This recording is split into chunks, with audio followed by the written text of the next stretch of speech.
Capítulo 2, hoje nós vamos terminar o capítulo 2 de Filipenses, que vai do verso 17 até o verso 30. Então olha como que vai render hoje esse capítulo. E aí a semana que vem nós vamos dar uma pausa aqui nessa carta de Filipenses e vamos voltar lá em Êxodo capítulo 20 e vamos falar sobre a segunda parte dos 10 mandamentos. Nós falamos sobre os 4 primeiros mandamentos e vamos agora falar sobre a segunda parte, que são 6 últimos mandamentos que tem a ver com relação ao próximo, tá? Os 4 primeiros mandamentos falam do nosso relacionamento com Deus e os 6 mandamentos falam do nosso relacionamento com o próximo. Então, a partir do domingo que vem nós vamos estar fazendo essa série de mensagens nos 10 mandamentos na segunda parte. Eu vou ler só um versículo, porque nós vamos ler todo esse versículo na sequência, então eu quero ler só para nós introduzirmos. Contudo, mesmo que eu seja derramado como oferta de bebida, sobre o sacrifício e sobre o serviço que provém da fé que vocês têm, estou alegre e me regozijo com todos vocês. Feche seus olhos e ore a Deus. Pai, eu te agradeço em nome de Jesus neste momento, pela oportunidade que o Senhor tem nos concedido. Te louvamos, Pai, por estar aqui na Tua presença. Agradeço a Ti o privilégio de estar com esta igreja, com estes irmãos, e juntos, Senhor, temos lutado pela fé no Evangelho, e queremos, Senhor, estar unidos. Agradecemos ao Senhor pela vida de cada um dos irmãos, por aqueles que nos visitam, por aqueles que estão frequentando a igreja e ainda não se decidiram, mas eu confio que o Senhor está trabalhando em nossos corações. Em nome de Jesus, fala conosco. Amém. Irmão, o tema desta pregação são 3 modelos. Eu vou falar para os irmãos sobre 3 modelos de servos para o dia de hoje. 3 modelos de servos para o dia de hoje. O primeiro modelo, Paulo. O segundo, Timóteo. E o terceiro é Epafrodito, que é essas 3 pessoas que vão aparecer nesses versos do 17 ao 30. Mas antes de eu falar sobre a vida deles, eu preciso explicar para os irmãos o que é um modelo, tá? E modelo não é aquela pessoa que é o Brad Pitt, por exemplo, ou um ator famoso, né? Não é esse tipo de modelo que nós estamos falando. Mas na língua grega tem uma palavra chamada mênesis, que em português essa palavra se traduz por mímica, tá? Mênesis, ela se traduz por mímica. Só que no português a mímica ela é um comportamento assim meio de gozação, né? De brincadeira, de imitar o que o outro está fazendo. Mas na língua grega, mênese é a arte de imitar o que é digno. É a arte de imitar o que é digno. Não há mêneses no grego para imitar uma coisa errada. Eles não imitam. Mênese, nesse conceito grego, é imitar o que é digno. Ou seja, na cultura greco-romana, mênese era um conceito muito valorizado. O termo grego significa então imitação, mas não no sentido superficial de copiar um gesto ou repetir uma fala. Mênese era o caminho da formação do caráter. Filósofos como Platão e Aristóteles diziam que a formação, olha só, os filósofos estão falando, a formação de uma pessoa vinha pela observação e imitação de modelos virtuosos. Um jovem aprendia a ser corajoso observando guerreiros valentes. Um cidadão se tornava justo contemplando e imitando homens justos. Era mais do que copiar comportamentos externos, era deixar-se moldar por aquilo que se contempla. Na pedagogia da época dos gregos, era comum que alunos passassem anos juntos aos seus mestres. imitando não apenas o que eles diziam, mas como viviam. A vida do mestre era o currículo vivo para o discípulo. É justamente isso que Paulo faz em Filipenses 2, 17 e 30.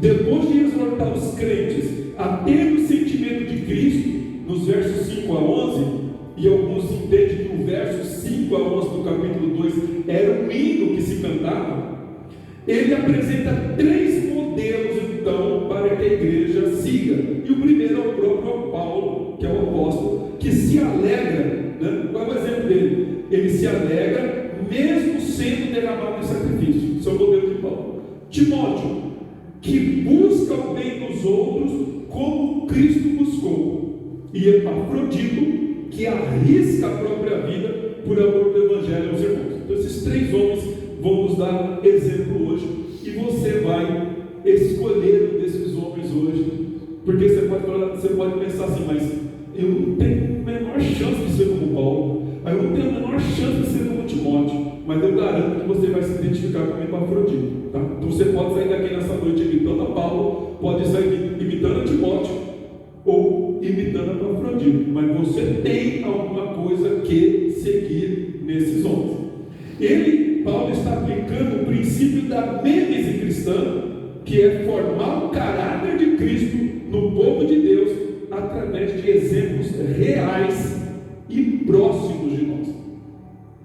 O exemplo, ele é a mais poderosa retórica, né? Ou a pregação.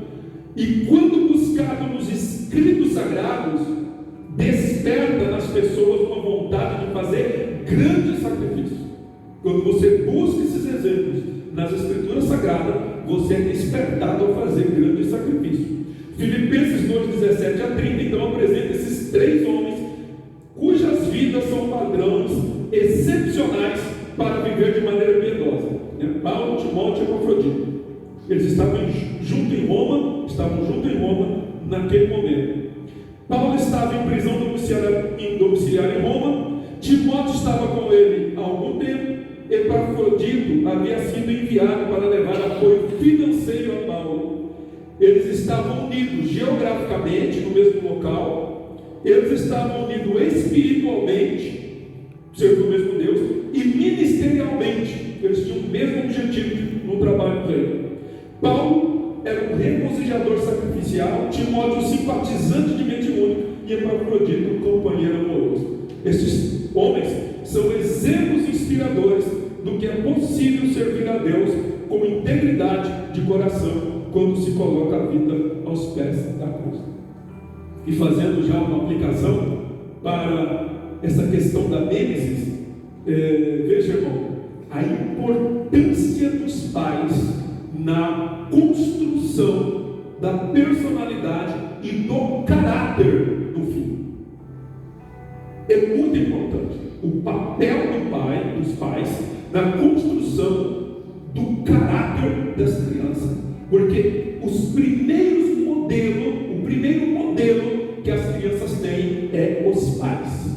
São as primeiras pessoas que ela vai tentar imitar e vai procurar imitar para continuar a sua vida. Então são os primeiros. Se esse primeiro impacto for negativo, essa criança provavelmente vai ter problema no futuro de relacionamentos.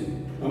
E agora vocês vejam bem a estratégia do movimento progressista no mundo desde o século XX, desde o ano do século XX, início do século 1920, 1930. A estratégia é tirar as crianças de dentro de casa e colocar na escola pública para que o Estado eduque as crianças. E hoje, infelizmente, as mães ganham os filhos e 6 meses depois, por necessidades, às vezes, porque tem que trabalhar, deixa a criança na mão de estranhos, né? Às vezes, quando não tem um parente para cuidar, mas deixa na mão de pessoas estranhas, e essas crianças, desde pequeno, vão ficar lá 12 horas numa creche, aí quando chega para casa, 2, 3 horas com o pai, e com o tempo, não imagina o que vai acontecer, né? Por que a nossa geração, ela tem uma firmeza de caráter maior? Não é melhores do que as crianças de hoje, ou os jovens de hoje, ou as pessoas de hoje. Não é por causa disso. É porque nós passávamos muito mais tempo com os nossos pais quando era criança, porque a gente fazia a arte que as crianças fazem hoje.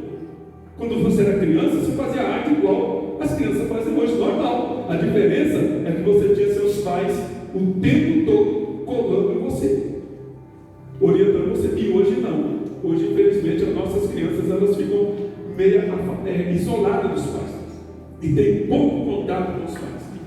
Quando ainda fica com os avós, ainda vai lá, embora os avós gostem de dar muito mau costume para as crianças, mas é melhor do que deixar com pessoas que não são da família, certo?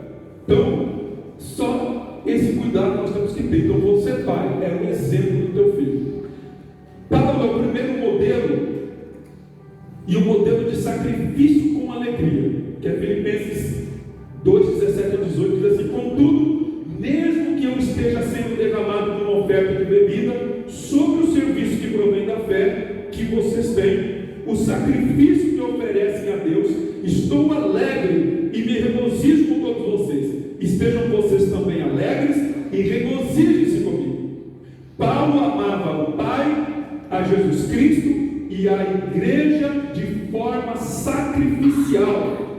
Ele se coloca como exemplo a ser seguido por aqueles que desejam ter uma vida madura espiritualmente. E Paulo aqui ele se via como um sacrifício vivo, servindo ao Senhor totalmente à disposição do rei. Quando ele fala no verso 17 que mesmo que eu esteja sendo derramado numa oferta, ele está usando aqui uma figura de Números 28 e 17, Números 28 e 17, que diz o seguinte: com cada novilho deverá haver uma oferta derramada de meio galão de vinho, com um carneiro 1 litro, e com um cordeiro 1 litro. É o holocausto mensal que deve ser oferecido a cada lua nova durante o ano. Ou seja, quando o povo ia oferecer o sacrifício para Deus, se era um novilho, se era um carneiro ou um cordeiro, no final do sacrifício ele tinha que derramar vinho por cima desse sacrifício. Então Paulo ele está se comparando com esse vinho, E aqui Paulo demonstra uma grande humildade, porque ao considerar ser o vinho derramado sobre o sacrifício, uma vez que o vinho era a última coisa a ser colocada sobre o sacrifício, longe de desmotivar a igreja, a prisão de Paulo estimulou os irmãos a verem sua vida resoluta em servir a Cristo e a igreja. Sua prisão fez o evangelho progredir. Quando eles colocavam lá, matavam o boi lá. O boi era meio galão de vinho. Colocavam o boi, o animal lá, morto em cima. Esse era o sacrifício completo. Paulo falou assim: olha, eu sou apenas o vinho. Tipo quando você faz o bolo inteiro e coloca a cereja em cima do bolo. Ninguém come só cereja. Ela tem apenas uma participação em todo aquele processo. Onde que nós vemos a humildade de Paulo aqui? Se a gente for considerar todo o trabalho de Paulo, ele fez muito mais sacrifício do que isso. Mas a humildade dele fala assim: olha, vocês são o verdadeiro sacrifício. Vocês são a verdadeira oferta a Deus. Eu sou só o vinho por cima de vocês aqui. E é isso que Paulo está falando. Ele está regozijando uma alegria. O que ele está querendo dizer é o seguinte: que ele estava preso, e longe dele falar assim: olha, eu estou triste, chateado porque eu estou preso. Não. Paulo estava se sentindo alegre. A vida da igreja, irmão, é marcada por perseguições, e os cristãos devem sentir alegria, porque essa perseguição não é contra eles, mas contra Cristo. Assim, a alegria de um cristão não está no sofrimento em si, porque ninguém gosta de sofrer. Não é o sofrimento que deve me deixar alegre, mas o motivo pelo qual eu sofro, que é Cristo. Eu devo me alegrar pelo que Cristo é, e não pelo que eu estou passando. Porque Paulo e os filipenses haviam sacrificado juntos e servido juntos, eles podiam alegrar-se juntos. usando a mesma palavra que pregou para si mesmo, ele agora exorta: vocês também exortam-os, alegrem-se da mesma maneira que compartilhem sua alegria comigo. A igreja de Filipe não era uma igreja de consumidores ávidos por produtos oferecidos aos clientes, pacotes de bênçãos espirituais, vida de sucesso financeiro e familiar e tantos outros bens oferecidos para segurar pessoas em seus templos. A igreja de Corinto não era esse tipo de igreja de consumidores. Igreja de consumidores: aí eu estou aqui na igreja, se a igreja não ofereceu o que eu estou querendo, eu vou procurar outra. Pessoas que vão atrás de pacotes de bênção. Vem aqui na igreja que tem a campanha disso, a campanha daquilo, você vai obter isso, vai obter aquilo. Não! Nós estamos aqui como sacrifício e não para receber vantagens ou alguns valores. E a igreja que enche, essa igreja que oferece pacotes de bênçãos para as pessoas. Então, irmão, esteja aqui na igreja não para receber um pacote de bênçãos, mas para ser bênção na vida das outras pessoas e se alegrar pelo que você é na presença do Senhor. A igreja de Filipe estava com Paulo por causa de Jesus, e apesar das perseguições e sofrimentos, essa igreja estava com Paulo e Paulo estava com ela. Sofrimento não separa ninguém da presença do Senhor. Que tipo de relacionamentos nós temos com a nossa comunidade local? Que tipo de relacionamento você tem com a sua comunidade? Você sofre com a sua comunidade?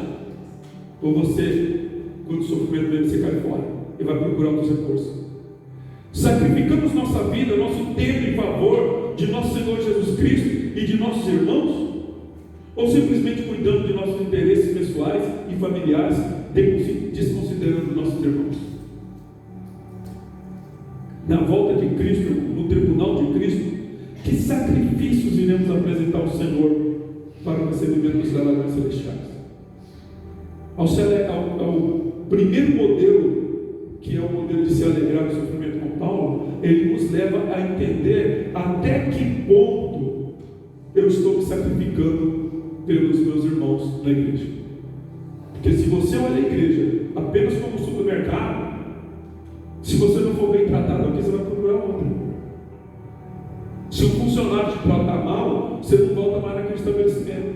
Se você enxerga a igreja desse jeito, aí eu quero ir para a igreja onde eu sou bem tratado. É lógico que todos nós queremos ser bem tratados onde nós vamos. Mas se eu estou seguindo Jesus Cristo, tem algumas coisas que eu tenho que suportar pelos meus irmãos. Um missionário chamado Jim Elliot, ele é um missionário e um mártir ali do Equador. Ele era um americano. Ele, em 1956, Jim Elliot foi um jovem missionário norte-americano que, junto com outros 4 missionários, Nan Sight, Ed McCall, Pat Fleming e Roger Ildereu, decidiu alcançar uma tribo indígena isolada lá no Equador chamado Aucas. Hoje essa tribo é conhecida pelo povo Waorani. Eles se prepararam por anos para esse momento, estudaram a língua, sobrevoaram a região, lançando presentes e demonstrando boa vontade. Mas olha o que aconteceu. No primeiro contato direto com os indígenas, os 5 missionários foram brutalmente mortos com lanças. Passaram anos estudando, preparando a verdade. Jim Elliot, esse missionário, tinha 28 anos. Antes de morrer, ele escreveu no diário o seguinte: não é tolo aquele que abre mão do que não pode reter, que é a vida, para ganhar o que não pode perder. Não é tolo aquele que abre mão do que não pode reter, para ganhar o que não pode perder. Em outras palavras, ele estava disposto a morrer, por que eu vou reter uma coisa que eu não tenho? Quem aqui pode impedir a morte de chegar? Quem aqui pode impedir? Ninguém, né? Então, irmão, o que ele está dizendo é o seguinte: você não fazer coisas no reino de Deus porque você quer preservar algo que você não tem controle, é tolice. Ninguém pode reter ninguém pode reter aquilo que você não tem controle, para ganhar o que não pode perder. Porque quando eu ganho a vida eterna, mesmo que eu morra, eu não perco. Mesmo diante do sofrimento e da morte, esses homens demonstraram alegria e entrega. O mais impressionante é que anos depois, as esposas dos missionários continuaram o trabalho evangelístico e muitos da tribo se converteram, incluindo alguns dos assassinos. As mulheres com os filhos desses missionários foram lá depois visitar nessas tribos e conseguiram evangelizar. Inclusive alguns dos assassinos dos maridos dela, dos pais deles, aceitaram Jesus. Você iria? Você soubesse que eles tinham matado seu marido? Assim como Paulo se alegrava, mesmo sendo derramado como libação, tinha Eliode e seus amigos entregados suas vidas com alegria, sem arrependimento. Eles não buscavam fama ou segurança, mas a glória de Cristo entre os povos não alcançados. E nós? Temos vivido uma fé corajosa? Estamos dispostos a sofrer por amor do Evangelho, como Paulo, Timóteo, Epafrodito e como Tito?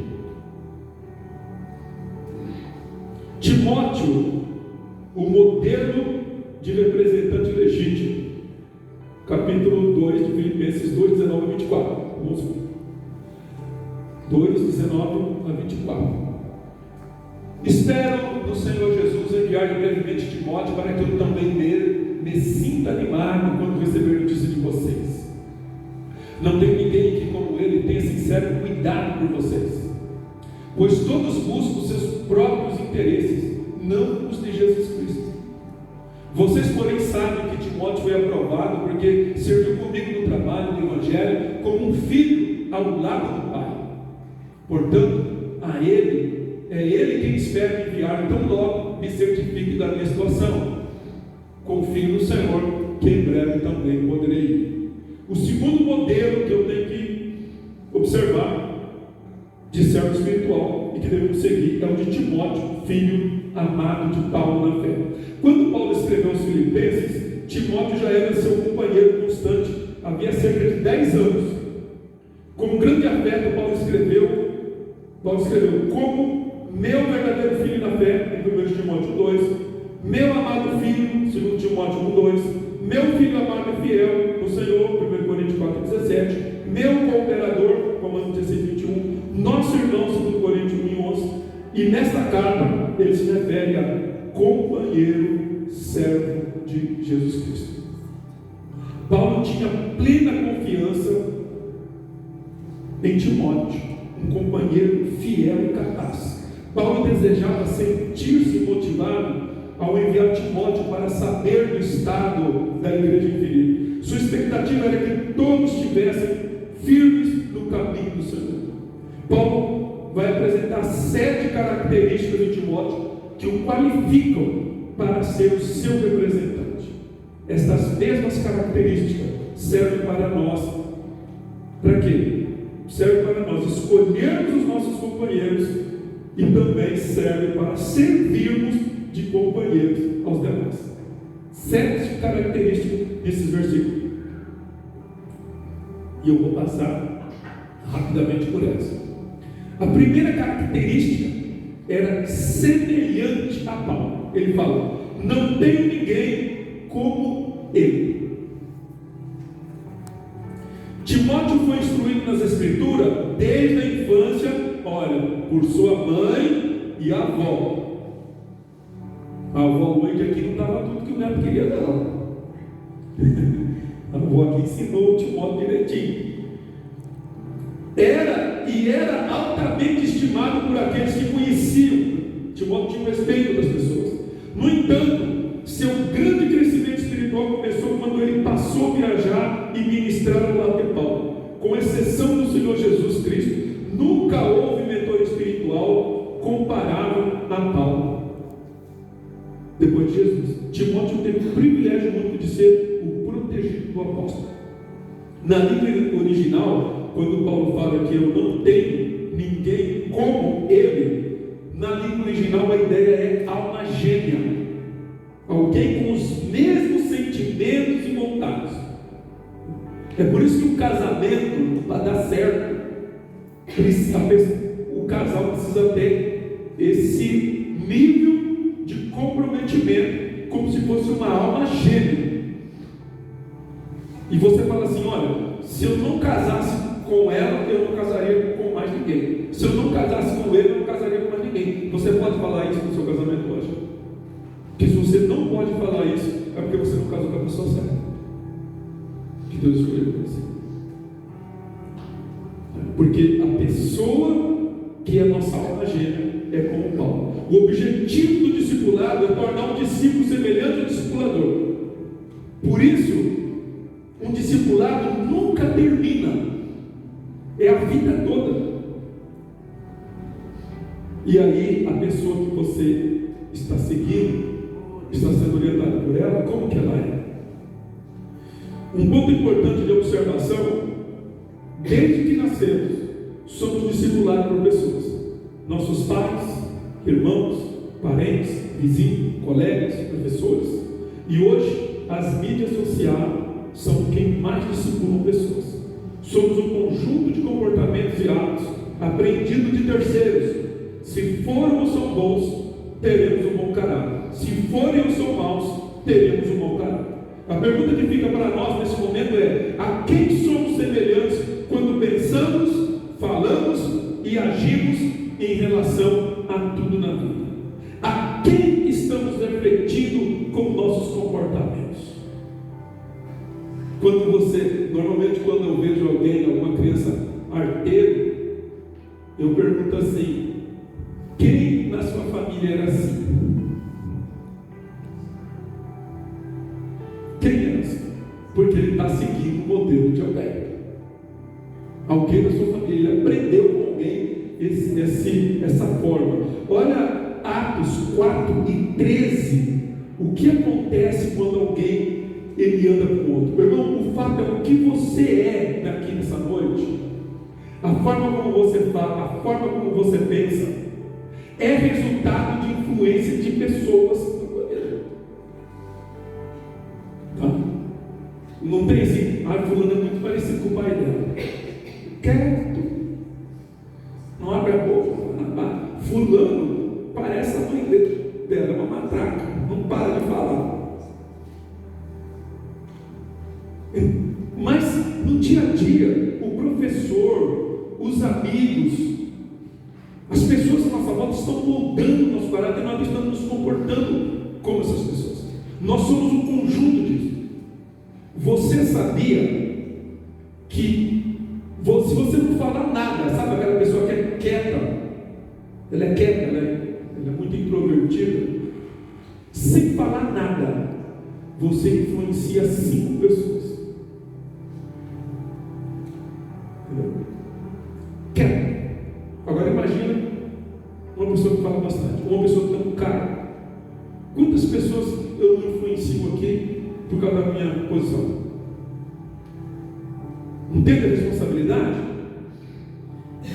Então você precisa saber, primeiro, que você está sendo um conjunto do comportamento de outros. E aí, já viu aquela história de que tem pessoa que é igual piolho, só anda pela cabeça dos outros? Tem gente que é assim, ele é influenciado com facilidade. Atos 4:13.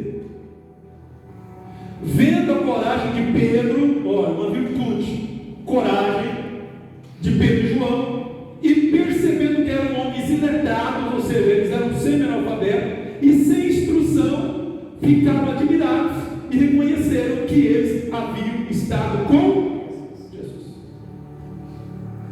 Me diga com quem tu andas, que eu digo quem tu és.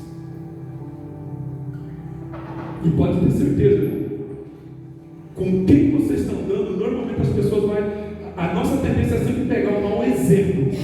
Se você está andando com uma pessoa que é ruim, as pessoas não vão achar que você é bom. Eles vão achar que você é ruim também. Porque o mau exemplo parece que fala mais forte.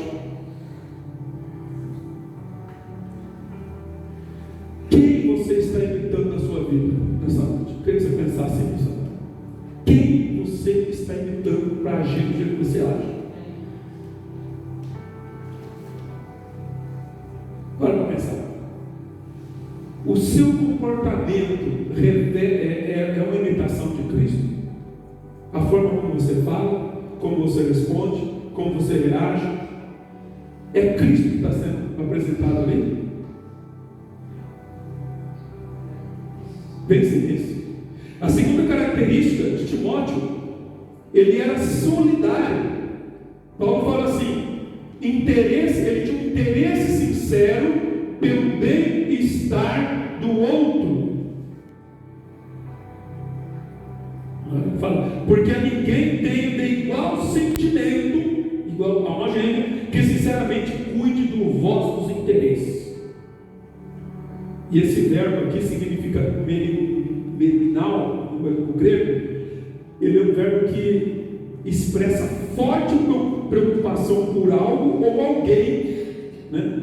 E muitas vezes, ao ponto de carregar essa responsabilidade. Tá?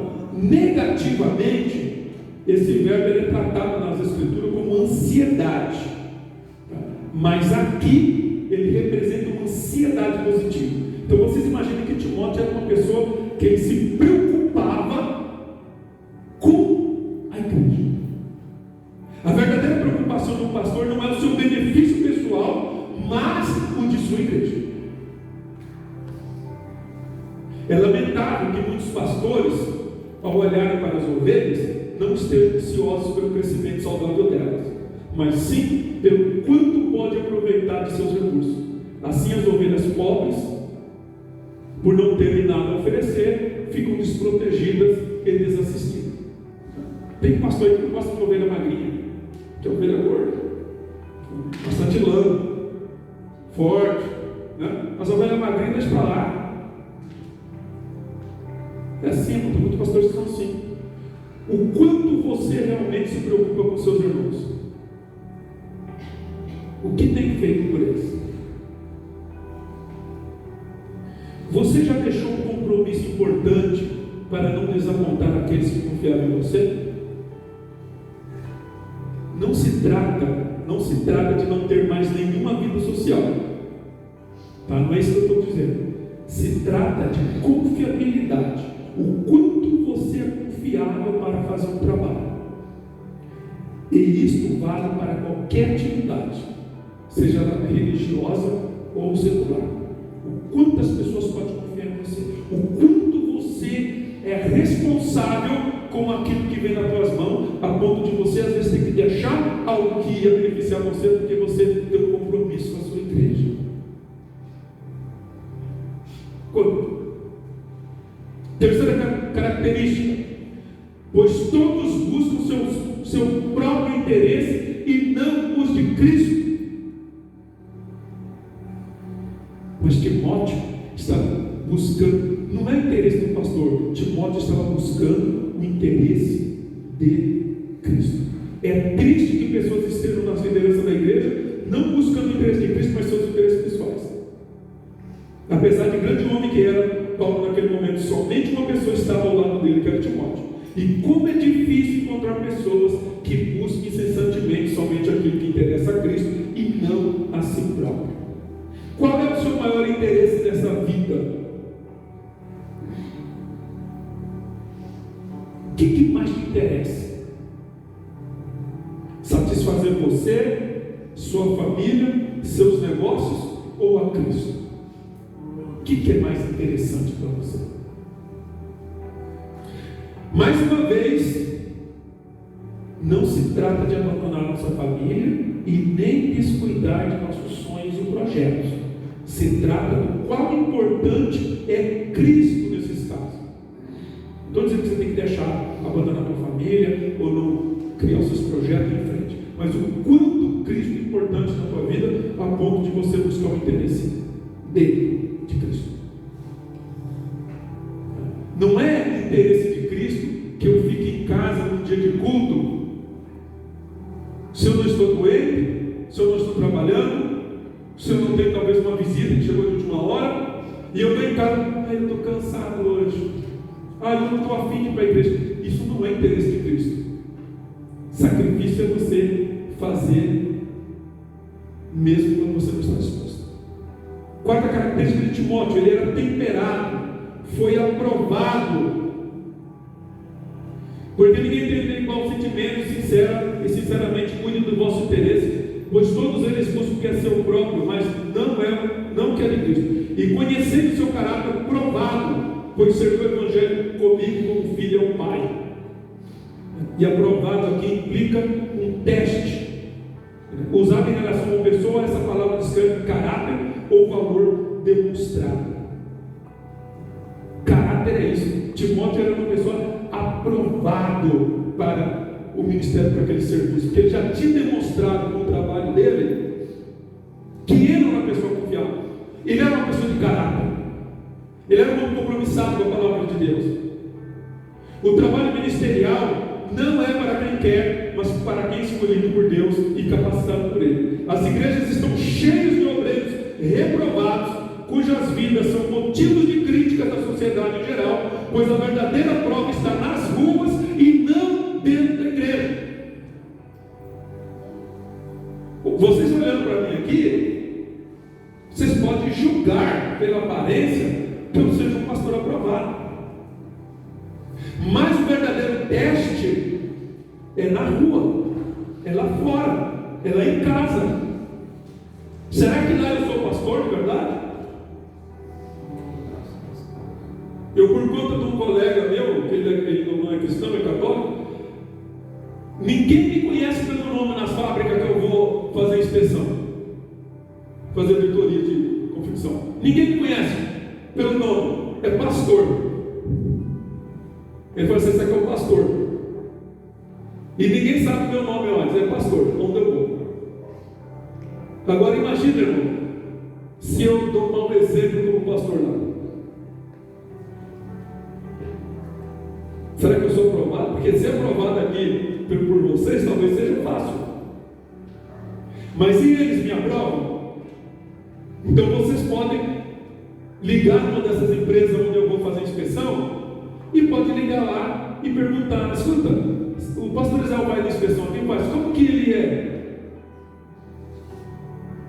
Não é? Será que todas as pessoas que têm cargo na igreja, que são presbíteros, que são pastores, que são evangelistas, são dirigentes de oração, têm algum cargo? Será que podemos ligar no trabalho, podemos falar com pessoas na rua para ver como você é?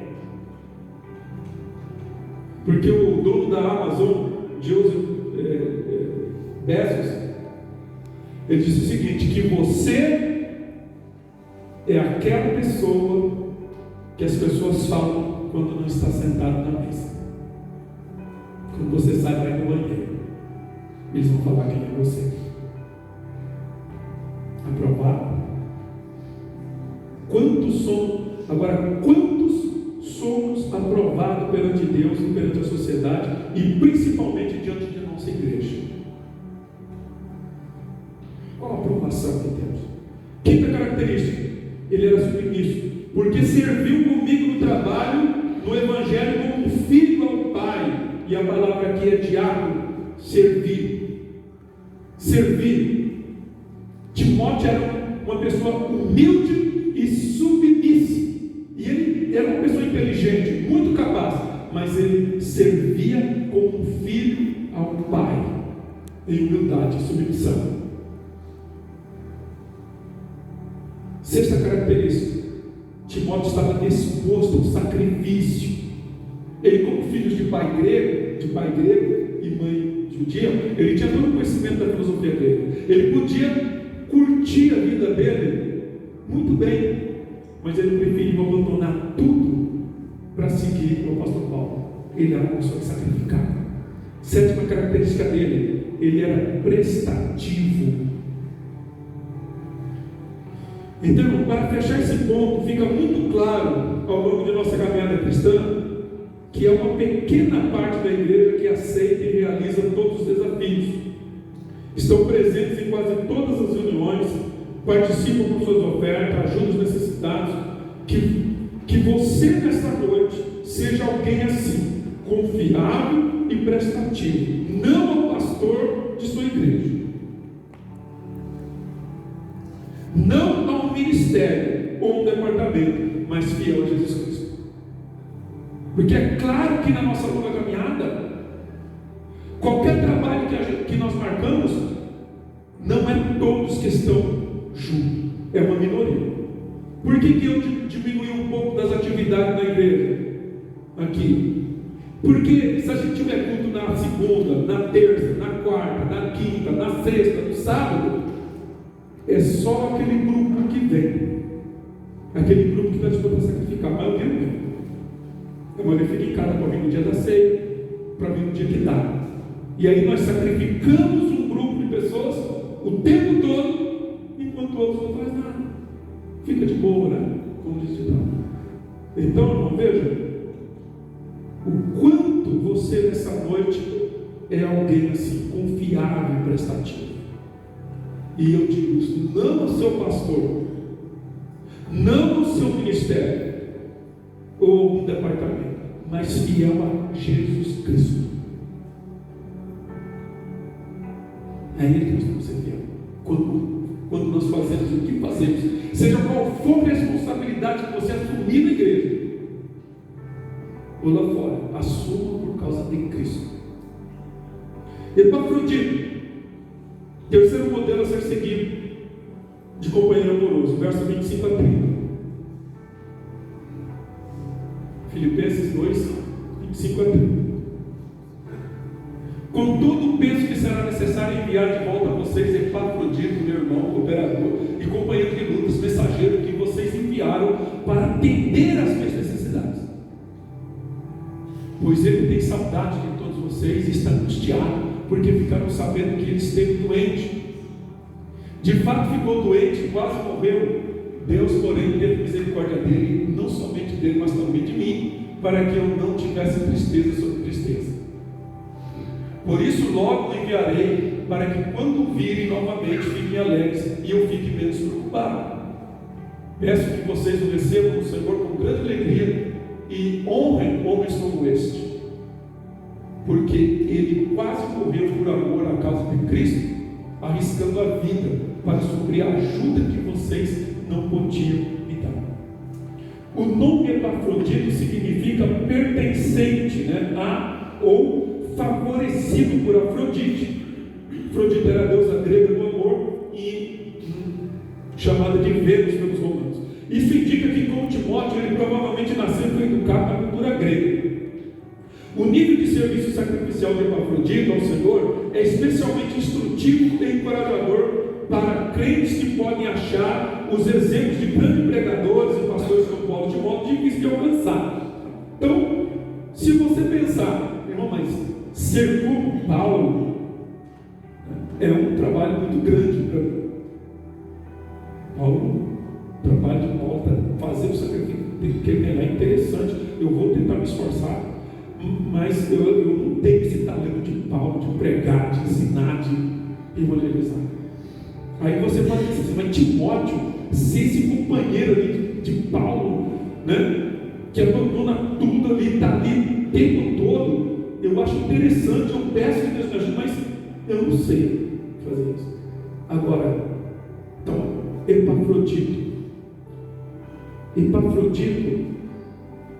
ele exemplifica um espírito de sacrifício por amor a Cristo que não envolvia aclamação pública, destaque, altos cargos ou grandes talentos.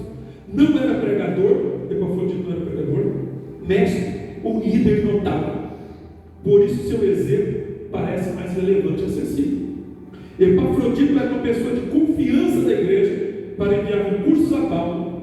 Ele possuía a alma de um servo disposto a viajar para Roma para ajudar Paulo em qualquer necessidade e pelo tempo que fosse necessário. Dizer que não tem dom ou talento para trabalhar no reino de Deus é uma desculpa bem vazia, porque o exemplo de Epafrodito a exemplo de Epafrodito levar uma encomenda não requer nenhuma capacidade especial. Requer. Se você tiver que ir lá em Curitiba levar uma oferta para pagar, vamos supor lá, um irmão que está internado lá. Hoje tem Pix, tem um monte de coisa, mas se for que você tem que ir lá, paga uma passagem. Precisa ter talento para isso? Não. Tudo que fazemos, né, no reino de Deus, seja uma palavra de consolo que você dá para alguém, um abraço, colocar copos no banheiro, abrir a igreja para os irmãos, e tantas coisas aparentemente insignificantes aos olhos humanos, mas são significantes para Deus. Dizer que você é membro de banco, eu sou um membro de banco. Como diz o povo antigamente, membro de banco é madeira e prego. Não, eu gosto de ficar sentado quietinho lá na cadeira, não gosto de me envolver com nada. Mateus 10, 40 a 42. Deixa eu ver se você tem talento para alguma coisa na igreja.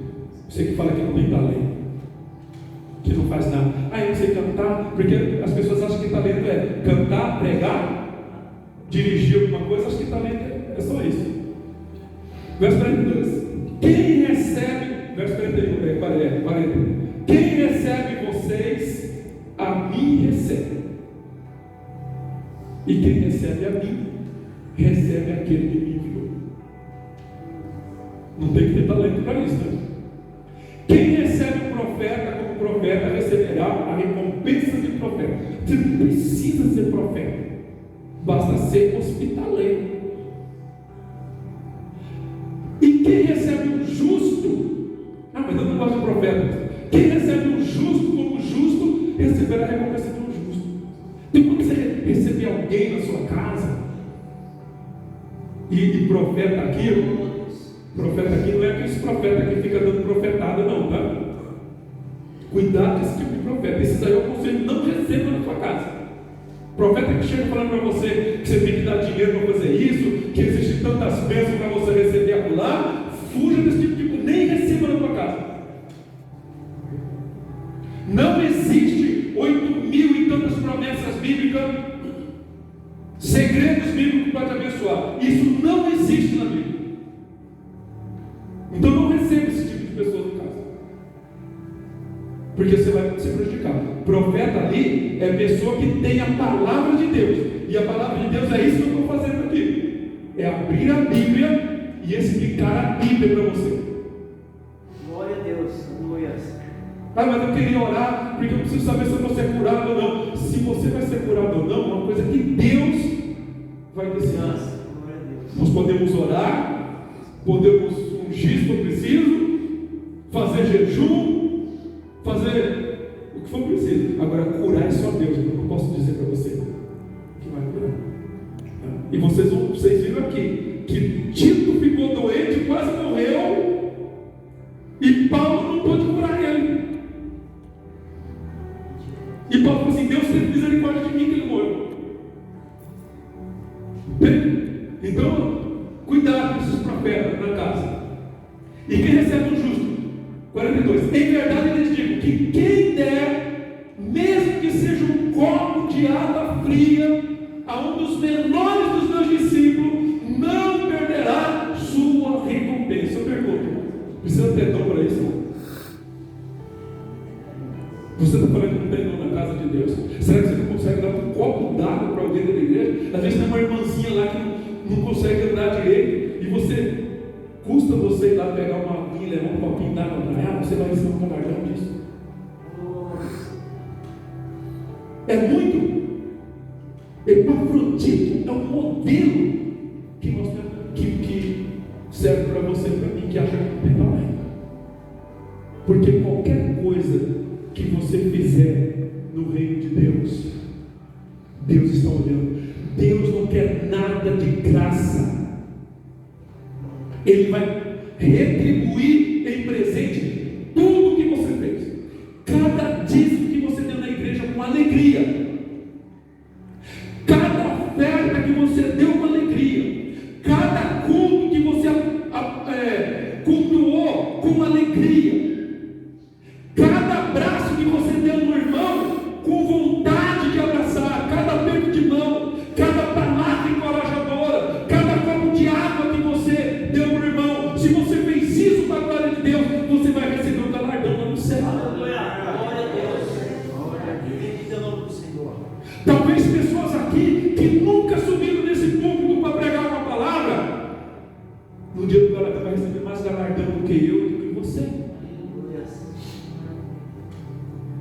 porque Ele é sempre uma voz amiga.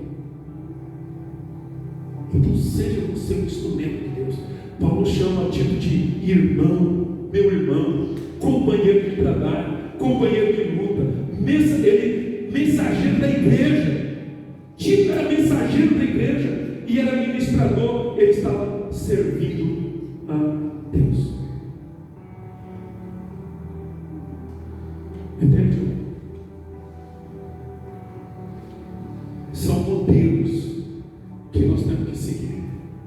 Infelizmente, já caminhando para o final, no Brasil, se eu perguntar para você, lembre de um herói brasileiro.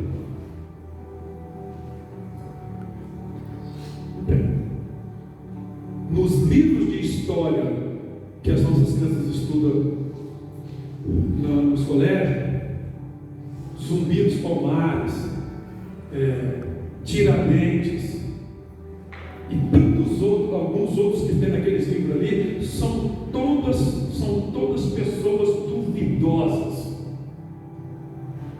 O Zumbi de Palmares era um sanguinário, tinha escravos e é tido no Brasil como uma pessoa que lutou pela libertação dos escravos. Mas ele tinha escravos e matava pessoas. Só que nos nossos livros, porque a nossa escola é uma escola, o material didático que é produzido no país hoje é um material progressista, vai esconder os verdadeiros heróis que a gente teve. Por exemplo, a princesa Isabel.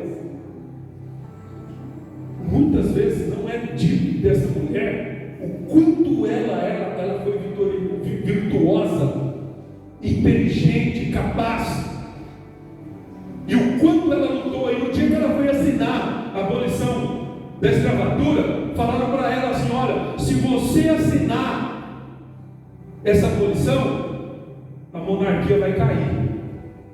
Aí ela falou assim: se for para ver os negros livres nesse país, eu estou disposta a perder o direito da monarquia.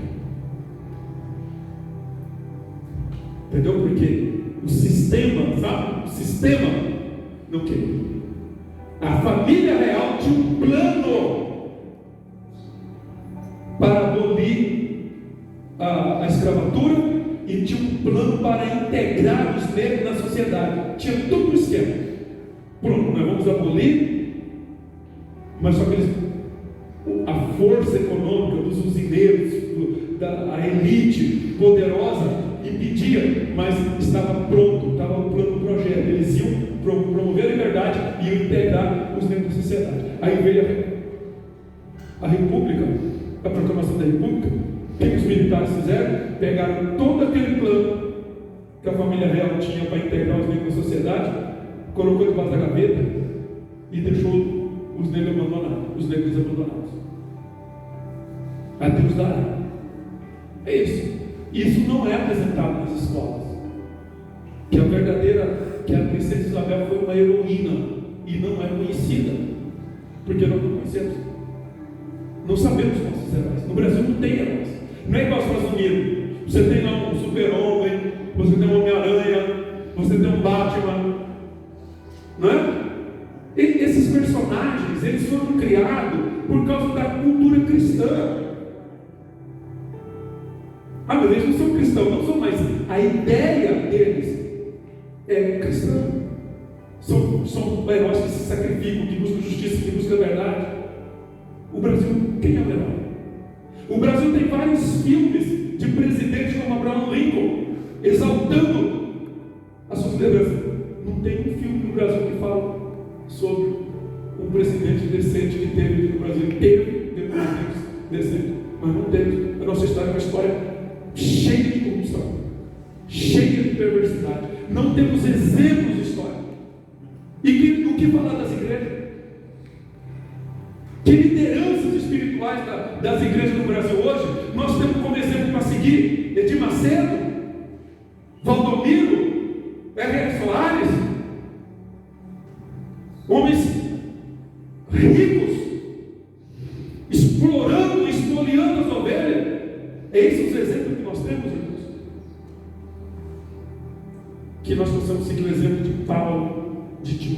Timóteo e de Epafrodito. Paulo estava preso por amor à igreja. E nós precisamos de lideranças assim. Não que a gente deseje ser preso, mas pessoas que tenham compromisso de arriscar a própria vida, a própria pele, para defender a igreja com a pregação da palavra dele. Amém? Vamos ficar de pé, orar a Deus.